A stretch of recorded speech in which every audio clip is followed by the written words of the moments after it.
Hi everyone, today we'll be looking at Transformers Legacy Evolution, Leo Prime aka Leo Convoy, if you were a fan of Beast Machines from Japan in the 90s.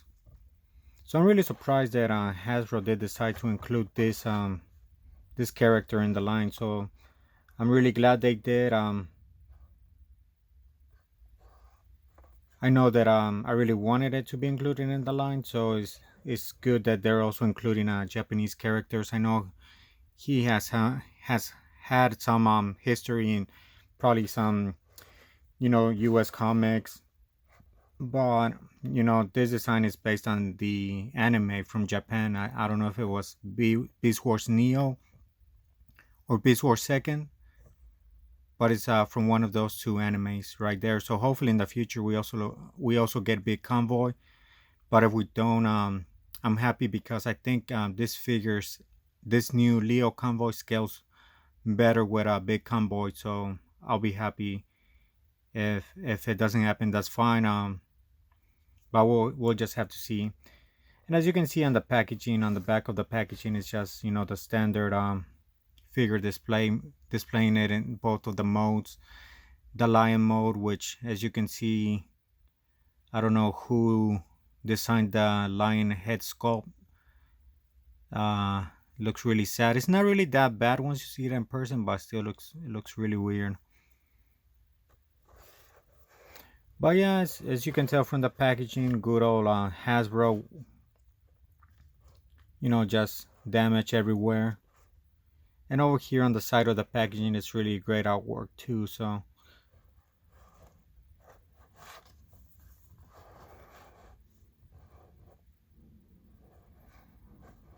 but let me take the figure out of the packaging.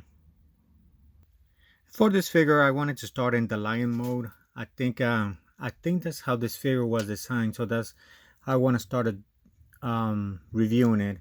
And the thing is too, I felt that a lot of compromises were taken in robot mode just so the lion mode can look better, which fortunately there's not a lot. I think the biggest thing that it added a little bit of kibble to the robot mode is this little piece over here. um, Takara went a long way to try and cover it up.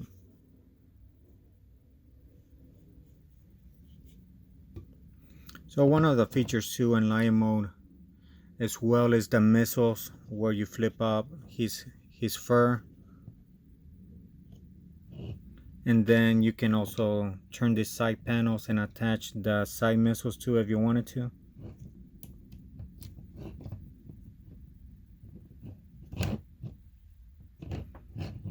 And you can do the same thing on the other side, but right now since the camera is that way I don't want to knock it down. But yeah, the other side you can do it there too. Just put the little gun or whatever it is. And as for the lion mode, there's not much articulation, honestly. This is what like I wanted to review it first. Like over here, I mean, the front legs don't really move besides the knee, the bottom of the knee, and then rotate it over here. But pretty much this is just for the weapon and robot mode. And the legs is just, the standard robot articulation, since they become the robot feet as well too. So,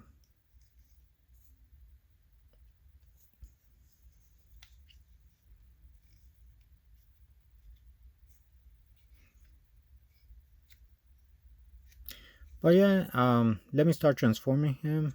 And I think too it was easier too, based on how I was transforming it. Um, I think it's easier to transform it from line to robot mode versus the other way around, especially on camera.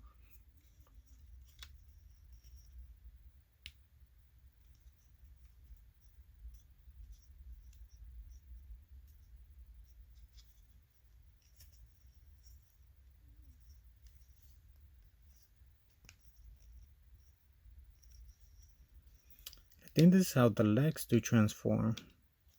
Kind of like this part better. This over here, kind of like it better. So as you can see, like a lot of cuts are basically just from transformation. Like this rotation is pretty much for the transformation. Not wouldn't really consider that articulation.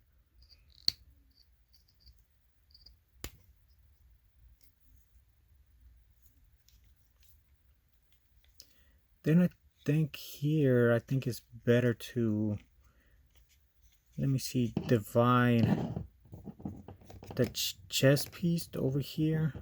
Oh no, I think it's, I click the lion front legs.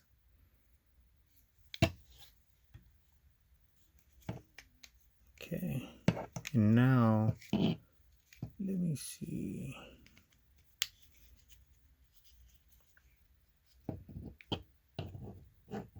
I think from here, you can kind of bring out the hands or unclick the chest and then bring this down. Okay.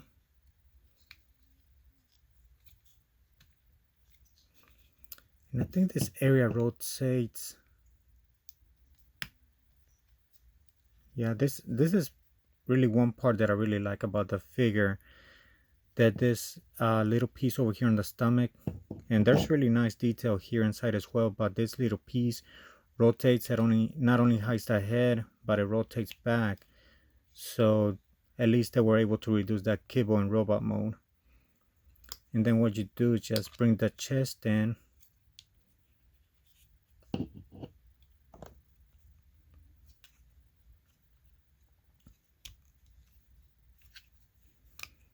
So bring this other side down as well.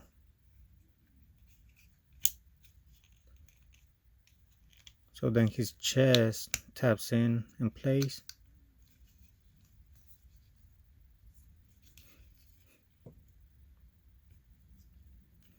So I think once the chest taps in place too, it locks in the shoulder and all the arms here in this area, which I think in the original 90s toy, that created a lot of loose like shoulder pieces that will tap in and out of place because I don't think they were connected to like a top piece here. So at least that's a little improvement they over the original toy.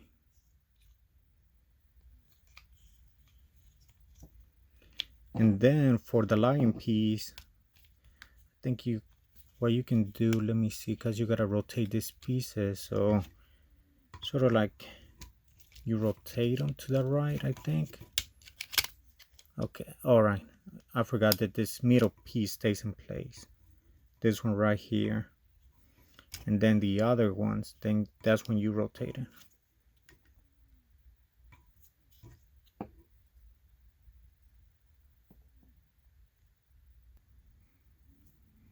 Okay, so now to fix the back, I think just this bottom piece, you just push it down. I don't think it taps into places. Then the shoulder, just move it up over here. And then like, I think his back, lion back. Oh, before I forget, the tail tucks in here. So this, the back piece of the lion just goes on top of the other one. And then this goes over here. I think this taps inside too, if I'm correct, or I guess it just hangs down too from there. So the hands just moving forward.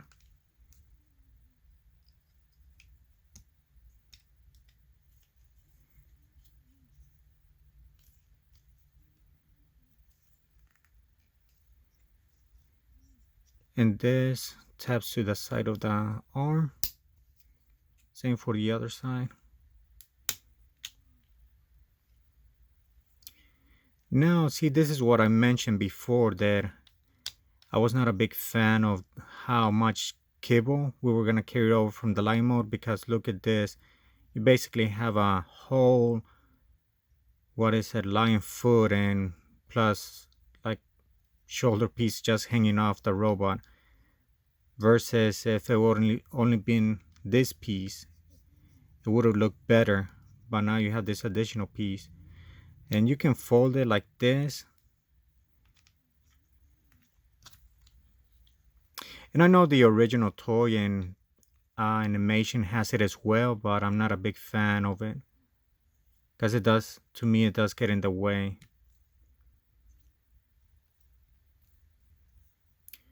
But honestly, this and versus handling the masterpiece, I much rather prefer to handle this. So if you skip the masterpiece one, this is a great version to get. I'll get a close up of the head sculpt. Honestly, they did a really great job on it. I really like it a lot.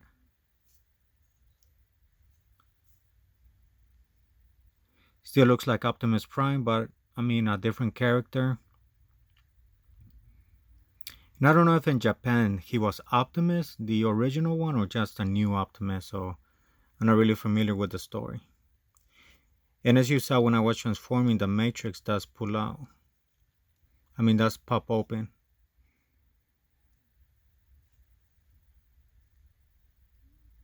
So really nice addition here. And really nice Maximo symbol there too as well. So really great sculpting on the chest, the headpiece, on the lower body. I think that's, look at that detail too. On the waist, the upper legs. The upper thigh doesn't rotate. So you're able to get this movement, but yeah, there's no rotation here. Even though it looks like a ball and socket or like a rotation, there is not a real joint there. It's just more like a robot design. But you get a lower thigh rotation too here, which, as I mentioned before, I guess is more for the transformation too. So some knee articulation, ankle articulation too, a little bit.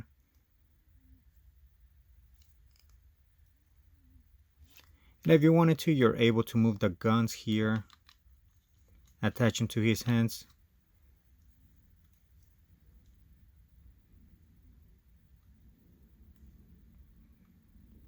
Or not.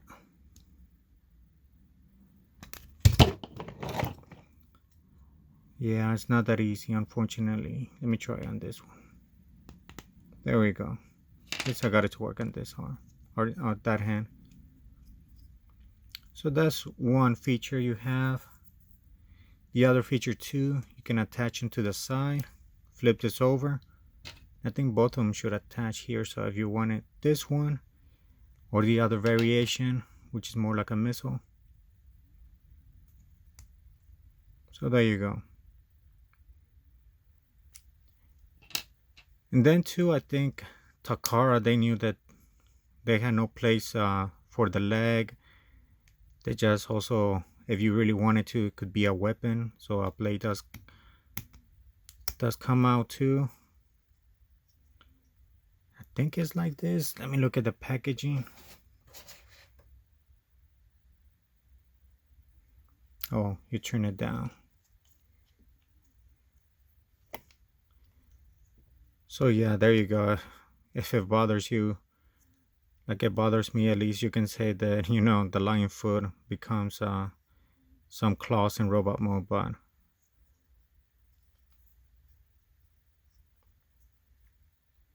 and honestly, I wouldn't have mind if Takara would have taken liberties and kind of integrate this this lion foot to be the robot's arm and just have the hand come out from here. So I wouldn't have mind if they would have taken liberties, because like they have for like the animated figures from the show on this line. So, but you know, I'm grateful too that they kind of kept this to the original Beast Wars design, pretty much close to 100% of it. So it's a really great figure, and if you're on the fence about it, I'll say get it now. And as for scaling with other figures, let me compare them to Inferno.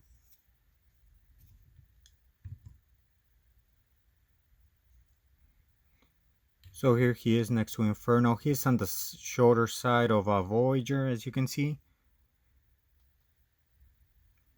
But other than that, it's a great figure. So get it now. I know that the Nemesis version is coming out as well. So if you're waiting for that version too, at least you already know the pros and cons about this figure. But yeah, let me know if you have any questions, and thank you for watching.